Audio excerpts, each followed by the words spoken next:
Hello and welcome to another Results Selling Framework podcast. I'm Keith Marciano, Senior Executive Coach here at Pax8 Academy. Hard to believe, but we're at the last month of the year. We're heading into a new year. What I want to do for the Results Selling Framework podcast for every December moving forward, as long as you all are still listening to me, we're going to focus on preparing and planning for new monthly reoccurring revenue in the new year and setting goals around them. What are the KPIs? What are the things we got to do to really exceed our goals for the new year and grow year over year? This will apply whether you're the owner of your MSP responsible for your company's growth or a salesperson looking to exceed sales targets. What did you do in 2024 and what do you need to do in 2025 to effectively grow? Best-in-class MSPs are striving for a minimal increase of 20% of annual net new revenue growth in managed services. This will be a combination of infrastructure managed services and shared infrastructure if you're hosting your own cloud solutions. 20% year over year just for new managed service growth, not for expansion of your existing managed service clients. That's what the best-in-class companies are doing.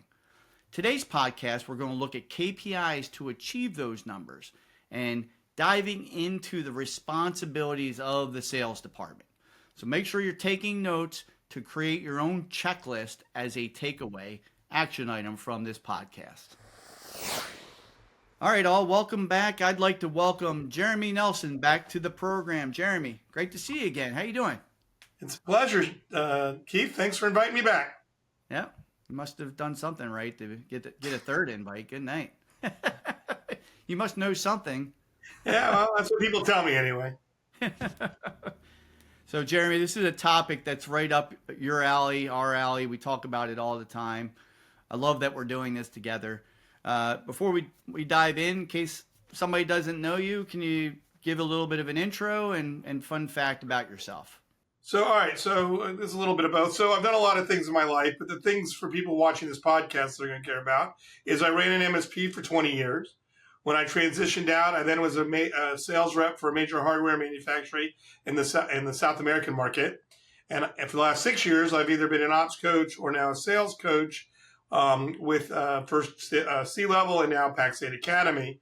The fun fact I like is that I got the job working in all of Latin America. So I owned everything from Mexico to Argentina, Brazil, the Caribbean, and the state of Florida. So one very small territory, only 26 countries and one state. And here's the kicker. I don't speak Spanish or Portuguese. So how good am I that somebody gave me that job? So that's my fun fact. I was hoping you were going to bring it up. I think that's hilarious. It's like, yeah, you can be successful in sales with only knowing English in non-English speaking countries. Why not? To be honest, and forever around a watering hole, as they say, it was actually a competitive advantage not to speak the languages natively. Oh, really? Yes. Now, not to speak that at all. is an interesting fact. That is. All right. All right, so I think before we jump in, like, I just figure let me bore people with some math, right? So with KPIs, let me make the math easy for me to understand it. So for our listeners, let's say you did $2 million in annual reoccurring revenue last year. From my intro, best in class would be 20% growth.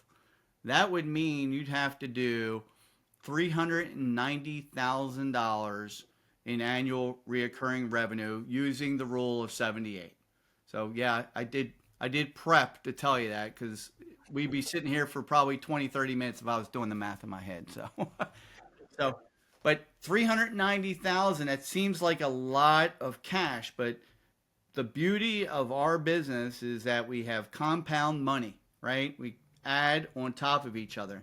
That actually only equals to $5,000 a month in managed services. So we're going to break this down to kind of the simple, right? 5,000 in new MRR. let's say your average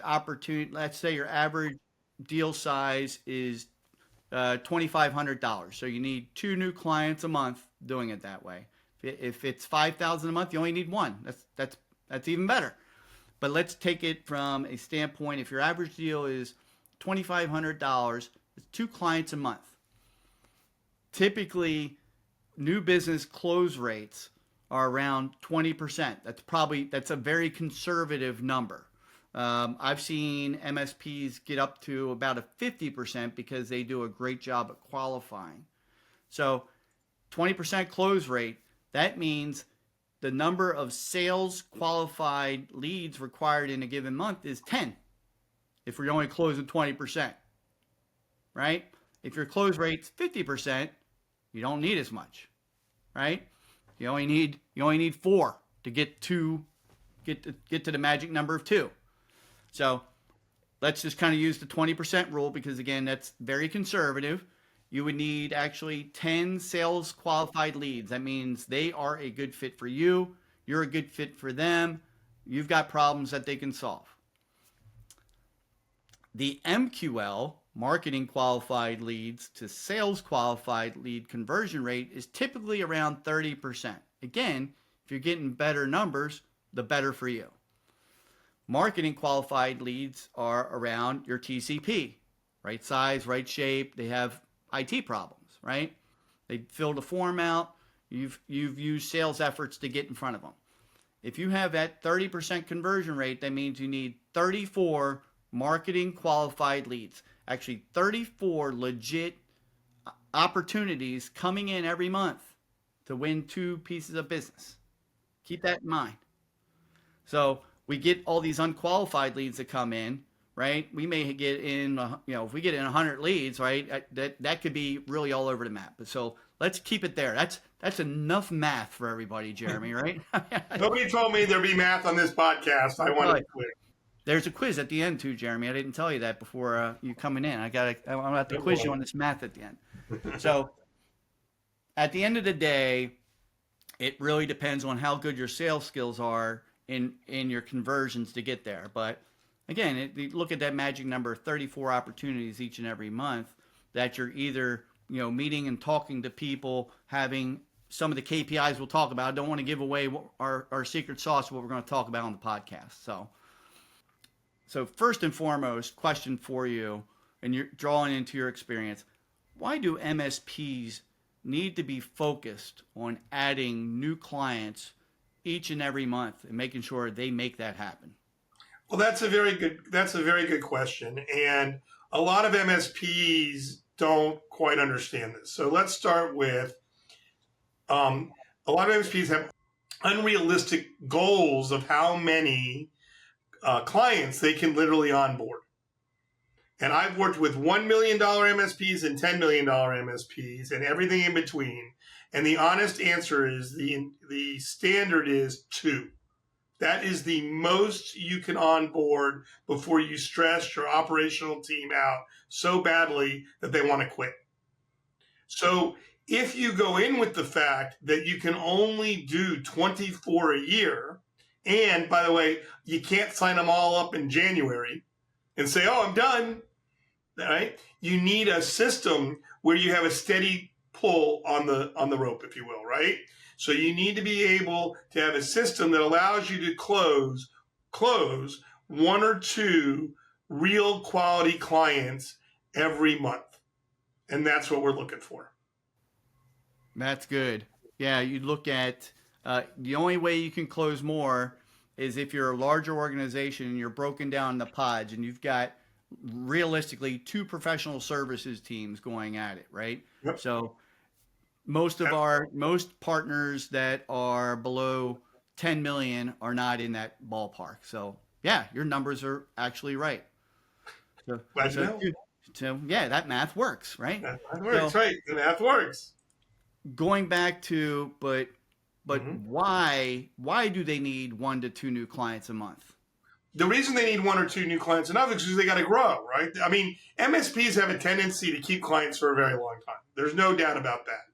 But that doesn't mean you're out of the woods, because if you're going to grow your company, you need to consistently close new opportunities, because things happen. Clients leave, they get merged with.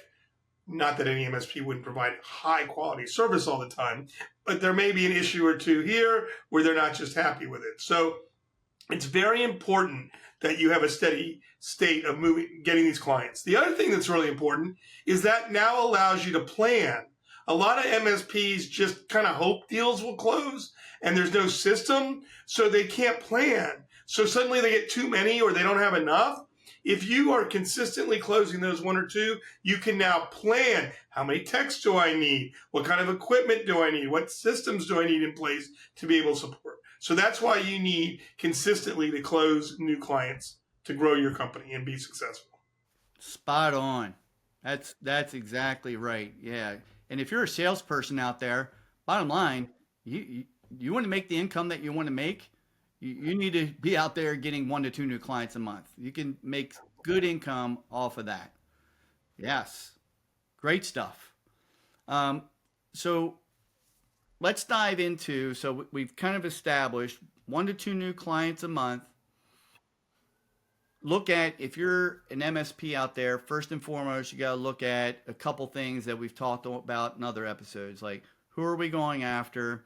What's our average, or what's our entry level monthly managed service opportunity? So we use an example of $2,500 a month. If it's 5,000, you may only need that one client a month to get you to 5K. But if your growth goals are larger, right, just do the math on that side. But so that's one thing to kind of write down as a goal going into next year is, what's that 20% growth year over year look like? So Jeremy, let's dive into some KPIs and things MSPs can do to get to the number of marketing qualified leads and sales qualified leads that they need. If you're running an MSP today, what would you recommend to our partners, whether it's an owner or a salesperson, to focus on to get the most impact, to be able to, if we have to talk to 34 people in a month, like, where do we start? All right, so let's start with some basics. All right. We've already, hopefully if you're still paying attention, we've decided that 2 is your magic number. So the question is, how do we get the right 2? Because if I've only got 24 to sell of something every year, and I've only got 2 a month, I better be selling to the right people, because there's that lost opportunity cost. And this is where I get some pushback. So I'm sure I'll get comments I'll get a lot of comments here in the thing. But the idea is, you should absolutely make sure that you are focusing on verticals. Now, a lot of MSPs are afraid of that, because they're like, well, I'm not getting enough deals now. And if I'm not getting enough deals now, if I limit myself, now how am I going to get what I need? Kind of makes a little sense, right? Well, the problem is, just because you can work on everybody's computer doesn't mean you should. So the example I use, and Keith, I'm sure this would never happen to you, that you would need a criminal attorney. I hope that never occurs. But if you did, I hope you don't hire a contracts attorney to represent you in court. And to be honest, as an ex-business owner, you probably needed a contract lawyer every so often, and I hope you didn't hire a criminal attorney to help with that either. So the reason I use that example is people don't care that you can work on everybody's computer. What they care about is that you can work on their computer. So we need to be very clear of what we're experts in, so that we can continue to provide that type of service. Because I want to understand, if I'm going to hire you, I want to make sure that you're an expert in my business. So you need to figure out which verticals you do. Once you figured, and we usually say 3 is about standard for how many verticals. So once you've determined what verticals you are, guess what? Now, because you have a limited marketing budget and limited time, you're going to focus your energies on those clients you really, really want. And to be honest, more importantly for them, the ones you can really help. True. All right. So now we talk about KPIs, if you will, right? Let me continue down that. Yep. Hang on one second on that. So sure, please. the vertical side, absolutely, I agree. It's like um, going into some of the things we coach around result selling framework.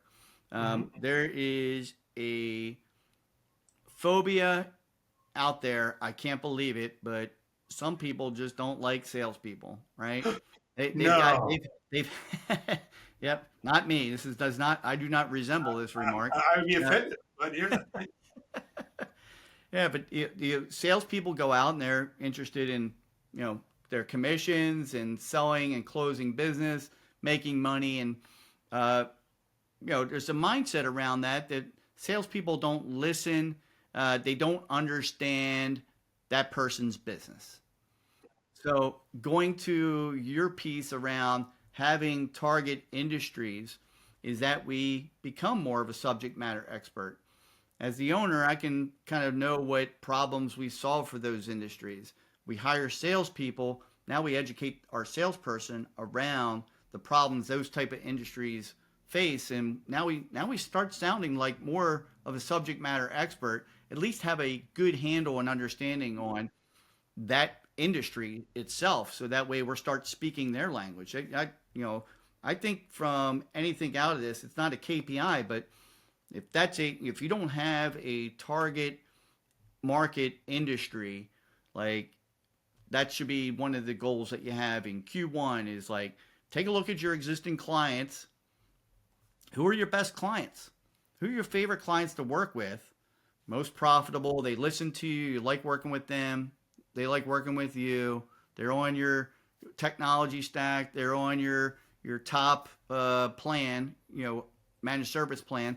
Like identify who your best clients are and see what size and industry they're in.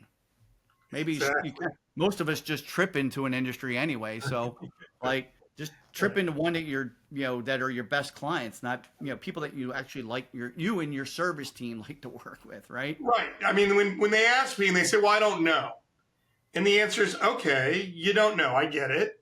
So go ask your engineer." So in my example, my verticals were construction, endodontics offices, not even just dentists, and lawyers. Right. Those are my three. And then I did a little education on the side, so I did like three and a half. But but the day I signed an auto dealership, and I went to my service manager and said, "Hey, I just signed an auto dealership, and what do you know about Reynolds and Reynolds, because that's their specialty software?" And he said, "I barely know how to spell it." I realized I probably hadn't signed up the right client. And I'll be honest, that was a brutal year. It was a brutal year for us because we didn't really know what we were doing around their specialty software. And it was a brutal deal for them because they knew we did. They figured out we didn't know what we were doing, right? So, right? So you don't want to do that. So if you don't know, go ask your engineers. They will know which clients, because every vertical has some specialty software or some trick that's unique to them that you need to understand. And if you've already spent the energy and time of your engineers figuring that out, let's replicate that instead of relearning, starting from square one with a new vertical every time we sign somebody new. This is fantastic. Good stuff. All right, so yeah, let's segue into, well, let's first talk about some of the things that people should be doing to get in front of their ideal client, right? Their ideal prospect, right? Some of the things that we coach around are 5-minute meetings, centers of influence meetings, the coffee meetings, right? Uh, Networking where our target industry goes, right? Public speaking, webinars, seminars, using LinkedIn, having first time appointments. So, uh, kind of looking at those, what would be the first KPI you would do and make a non negotiable KPI to be consistent throughout the year? So the KPI that I'm going to make consistent throughout the year is that you want to make sure that you're meeting with enough people, right? So I can't get in on this call, but we have a whole system about how you ask for referrals. But we're going to kind of skip forward from that. So let's assume you go to a convention or you sponsor a table at something where your people are. So what you want to be prepared for is a KPI of how many requests for meetings how many intros have you done, how many 5-minute meetings have you gotten, and then how many follow-ups do you do? All right. And if you don't mind, I'm going to diverge for just a second. And I want to give an example of how powerful being on a vertical can be when you're introducing yourself. So let's do the standard. Now, I'm hoping nobody who watches this podcast has ever done this themselves, but I'm sure they've heard their competitors do it. And you meet a prospect and they say, well, what do you do? And you say, oh, I work for a managed service company and we're going to monitor all your equipment 24/7. And if it breaks, we're going to fix it right away. And I have the bestest techs in the whole wide world. And I have clients who love me. And I got bad news. If that's how you're explaining yourself, you've just told 3 lies to your prospect in the first 3 minutes. And to be honest, I don't think that's a good way to start a long-term relationship, right? To be able to do that. So so you don't want to do that. And why have you lied? Well, one, you're not going to monitor all their equipment 24/7 because I've used that software and it doesn't always work. 2, some things just can't be fixed right away. And 3, here's the last one, you don't have the best techs in the world. I'm sorry. You just don't. You've got good tech. You got good techs, but they're not the best in the whole wide world. Okay, so how about instead of saying that, you're in the right environment. So in this example, I'm at an endodontic convention. Oh, by the way, real quick to interject on that.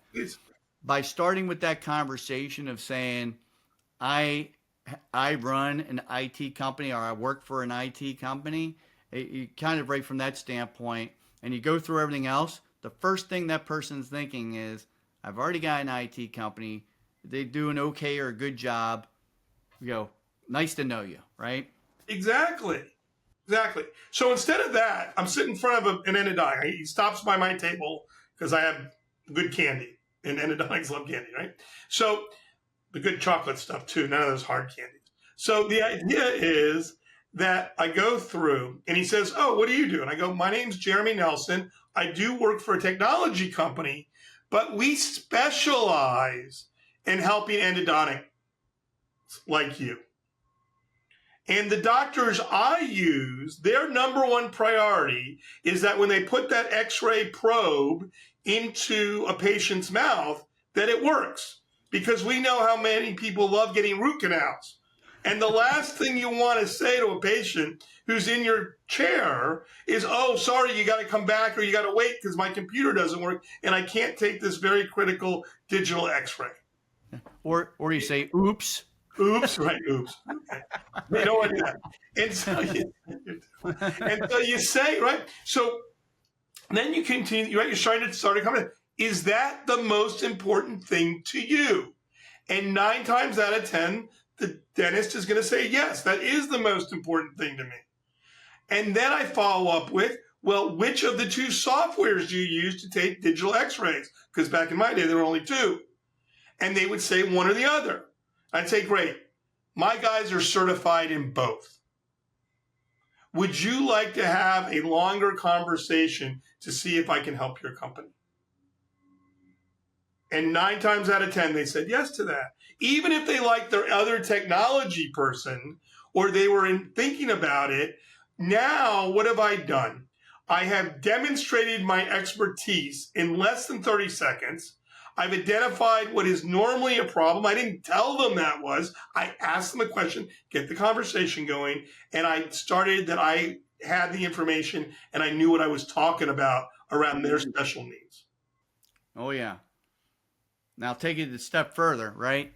What's better? What's even better than you telling them, hey, and asking them for a 5-minute meeting? What's or an intro meeting or next step meeting? What's more powerful? The most powerful thing you can do is get a referral. That is the number one thing. And in fact, we have an entire system, right? Word of mouth, and we have and by the way, not just waiting for them to do it. There's a system that we can help you with through other things that you can do that we'll talk about a little later or be on the thing, where we give you a system to actually have a way to ask your existing clients who love you so that you can get them to give you referrals to the people you most want to talk to. And that's really powerful because if you're referred to, and by the way, for all the people who are techs out there who are stuck doing sales, not your favorite thing, the best thing about result selling framework and the way we set up the system is that you're never going to talk to anybody who hasn't already agreed to talk to you. That is a much more comfortable conversation, especially for some of us, not me particularly, Keith usually, but not me, who are uncomfortable from a technical background having those conversations. You're not really, you don't like the cold call, you don't like to kind of, right? You're only going to talk to people who in advance have agreed to talk to you. And now you have that ability to have that conversation that you want to have to help show them how you can help their company. Excellent. All right. So we've talked about knowing your ideal client, knowing their business and what you've done for them, right? We're kind of laying the groundwork for some of the things that you should be doing consistently. So networking, I call it fishing where the fish are. Mm-hmm. So, going to the local mix and mingle where you have salespeople and people selling hair care products, probably not the best use of networking. And I'm not talking networking in your switches. This is meeting business people, getting out from behind your desk. There's step one. There's a KPI. Get out from behind your desk and get out and meet the business community. Correct. Go to an event where if you're going after endodontics, probably a tough vertical, but what associations do they belong to? Construction, probably a little bit easier. Where are the construction associations? I want to be able to get out and meet the people that are potential prospects for me. Yep. And then from that standpoint, centers of influence. Who are the people that are doing business with those verticals, those industries? And how do I schedule like a breakfast? I call them coffee meetings because I just wanted to have a cup of coffee in 30, 40 minutes. I wanted to be on my way, right? Yep. For a owner, by the way, that's out there, your time is precious. You got millions of other things to do. So what Jeremy just said around meeting your ideal clients where they are, and then what I just mentioned around coffee and meeting with referral partners, you can have more of them. I used to have, when I was running my MSP, I'd have typically 2 coffee meetings in the morning. So that way it was back to back. I hadn't gotten into the office yet, typically 7:30 to 8:30, 9 o'clock. And then I could head in. And I've accomplished a KPI that I wanted to do, which is meet with somebody that's doing business with my prospects. Right. And remember, guess who's doing business with all your prospects or knows them? All your existing clients. Ooh, boom. Go into that. Right? Because if I work with endodontics, guess what? They know a bunch of other endodontics. If I'm working with construction, they know a bunch of other construction companies. Mm-hmm. So roll down the list. Lawyers know lawyers, right? Lawyers know lawyers, and they like you. They are paying you money every month. Very few people send you a check every month if they don't like you. Mm-hmm. So if that's true, then why aren't you giving them the ability to help you? Because that's what they want. Yeah, and your clients, by the way, I think we all, not all of this. Some people, first of all, got to ask your clients. If we asked our clients for a referral, 99% of them would say yes. Yeah, I'll give you a referral. The problem with that is that they're not your salespeople, and people aren't calling them all the time to say, hey, I'm looking for an IT company. Who do you know? So this 5-minute kind of asking them for introductions and a 5-minute introduction that's coming from them is way more powerful than you suggesting it, right? Somebody they don't know, right? I love that. Right. And you want to ask people they know. And there's a whole, again, I keep referring because we don't have time to go through this entire system, but there's a way that you can find out who your clients know, who you would like to be introduced to. Because the two main reasons, right? We have all these clients who love us. We get no referrals, or we don't get good referrals. Why? There's two reasons. One, we don't ask. And I don't mean like whenever you think about it. I mean a systematic way to ask our clients for referrals in a very professional, easy way. And two, we don't tell them who we want to know, right? We don't say who we would like an introduction to. Because I've got bad news, folks. If you say, do you know anybody who could use your services?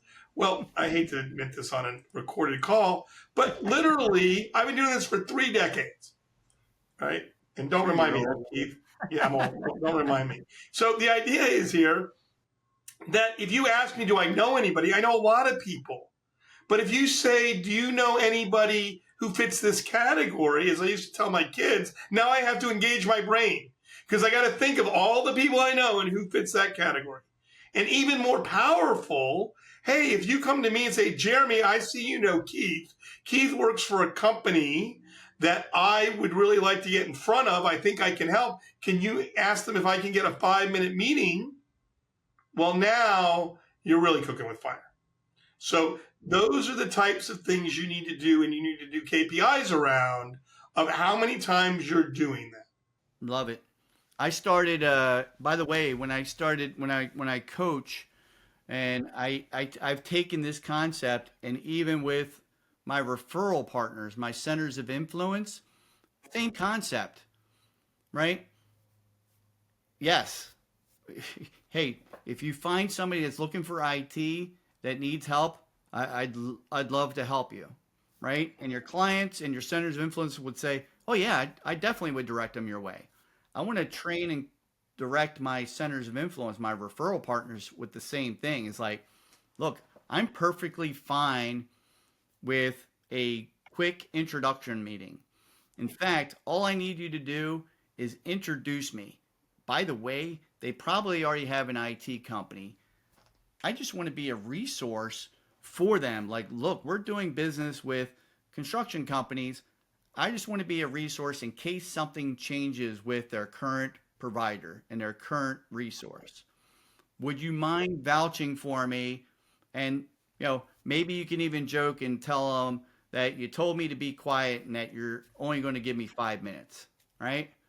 Like, let it come from them, your centers of influence and your clients.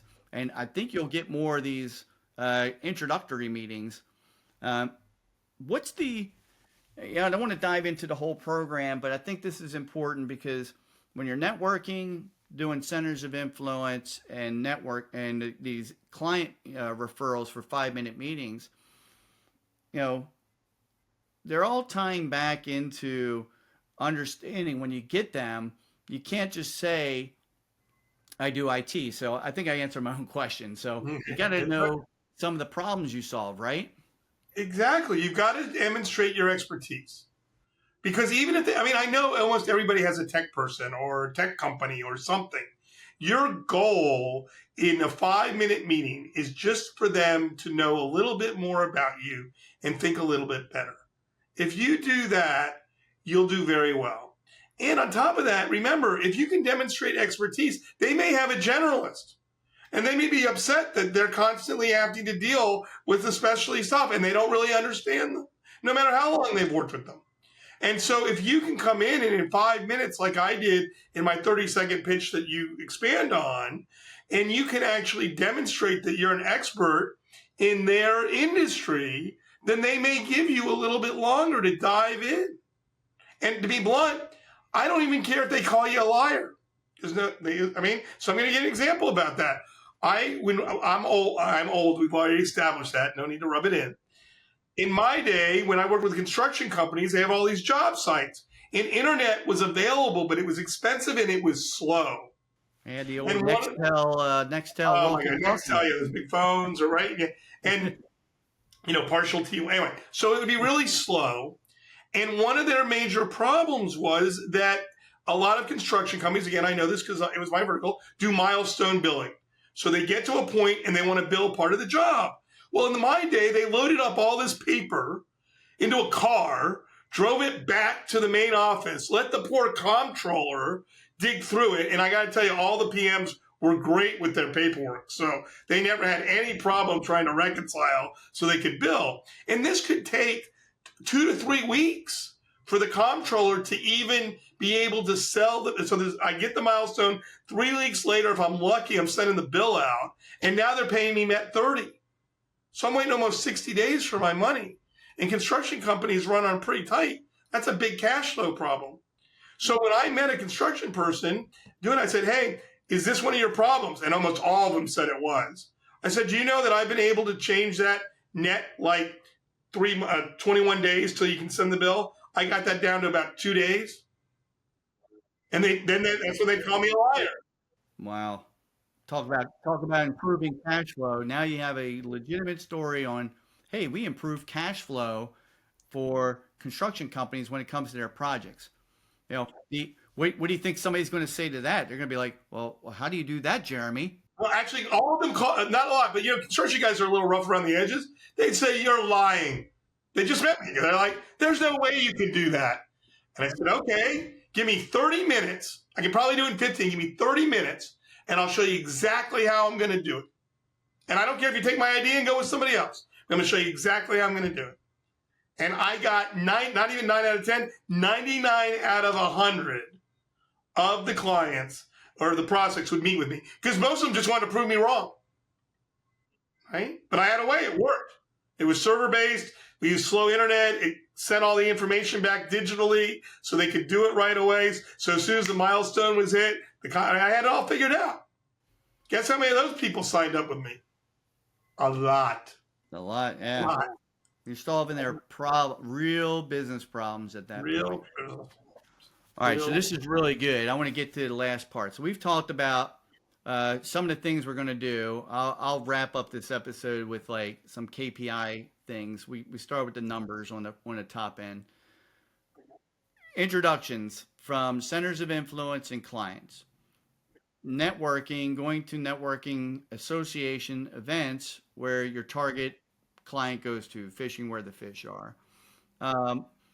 Other things that I have down like that, MSPs should do, it's again, might be a comfort level, but public speaking, webinars, seminars, and then obviously getting first time appointments, right? That's really the promised land of the KPI is like, how many first time appointments do we get with actual people that are saying, hey, I want more information? So if I look at, I want to ask you this question around public speaking, webinars, and seminars.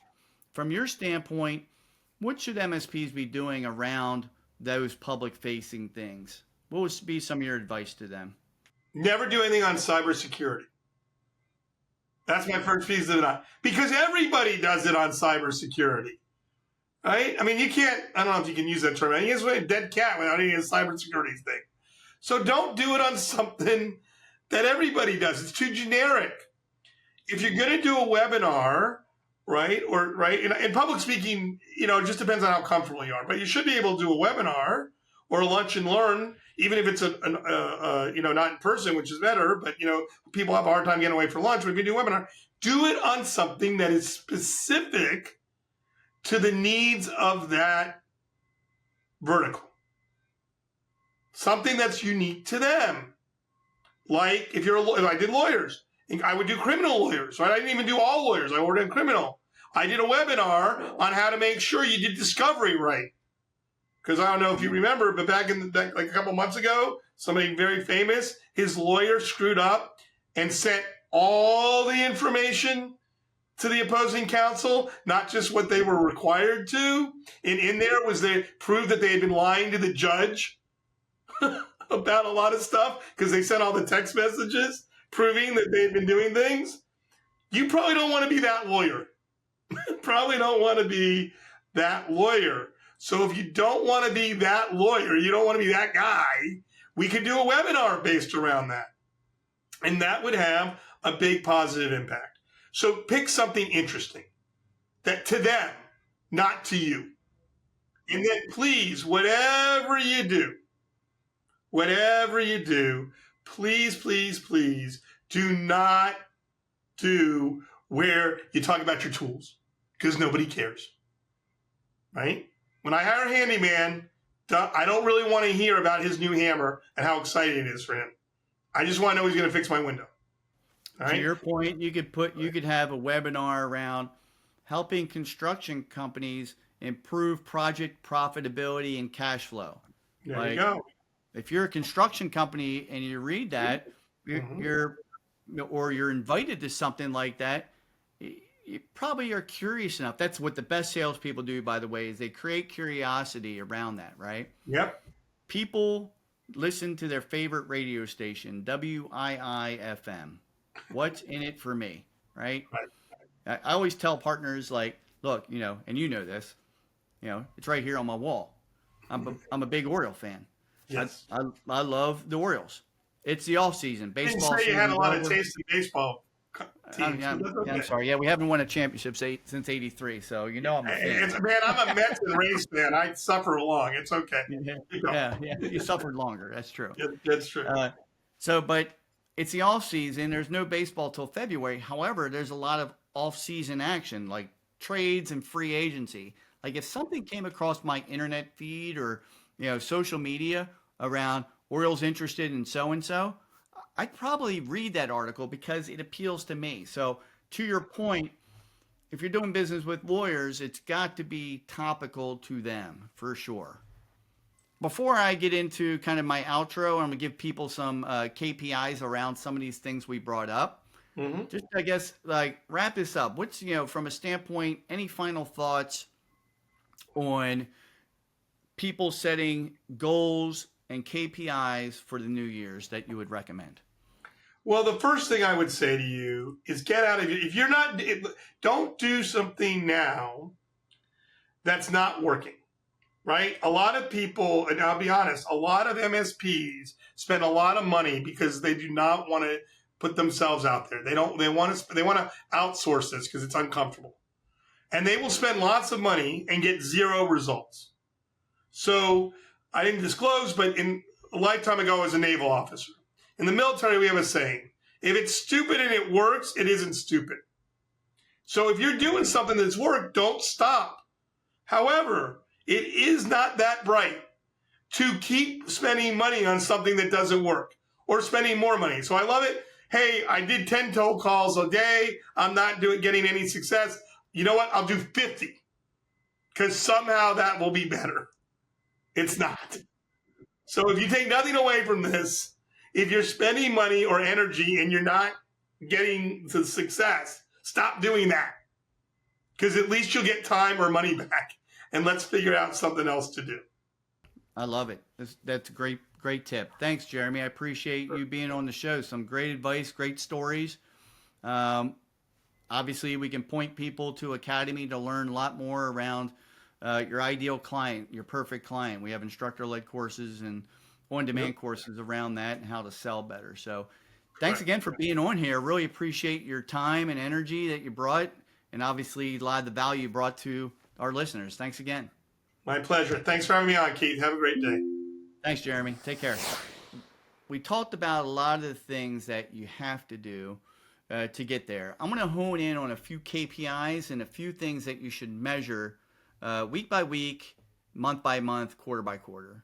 So that way, during the course of 2025, you get there. We started with the example, like $5,000 a month. To get there would be 2 clients at 2.5K, right? So we're looking at we created a low close rate, which got us to, backed up the numbers to, hey, we need 34 opportunities per month, marketing qualified leads to get us there.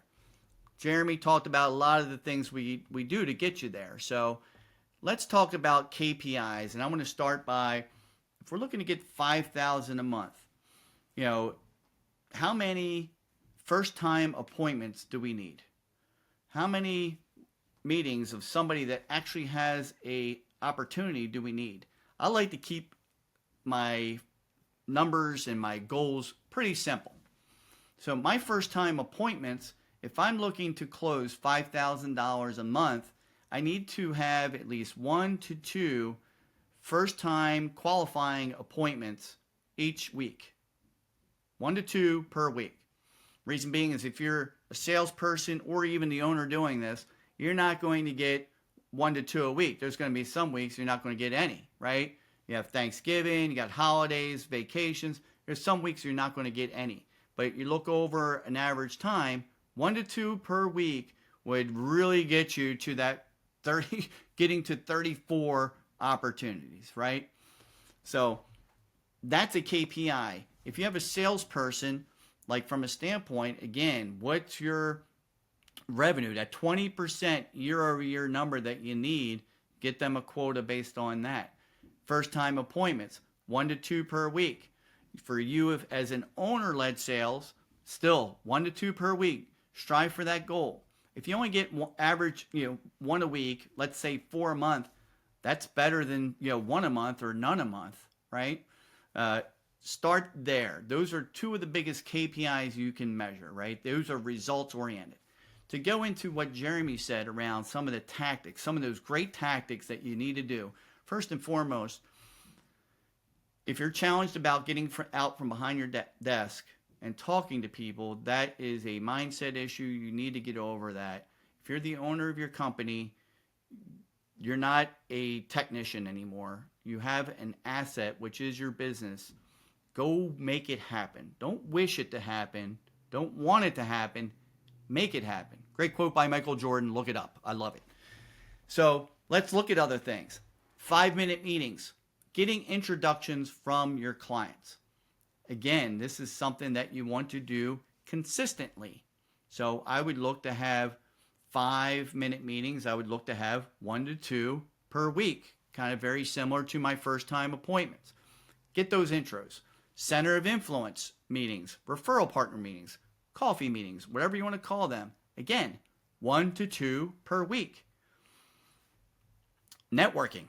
Going to networking events where your ideal client goes. We'll make that a little bit easier on you. That's 1 to 2 per month.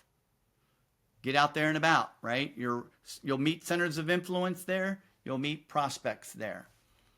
The other things that we talked about, webinars, seminars, those type of events, even public speaking if you're comfortable. To Jeremy's point, doing a webinar or seminar, let's look to do 1 to 2 per quarter. Look at those as consistent goals to have and to measure upon in the year. Those are the tactics that work in our industry. Do more of them. That'll get you to the 1 to 2 first-time appointments per week to the 1 to 2 new clients per week. I hope you found this insightful. Thank you for tuning in to our podcast, the Results Selling Framework Podcast. We'll be back again in January. We plan to have some great guests coming on. We're going to celebrate International Women's Month in March by having a bunch of very strong, intelligent, powerful women that have been in sales really bring some stuff. So keep on tuning in. We'll keep on bringing you insightful information to help your MSP grow.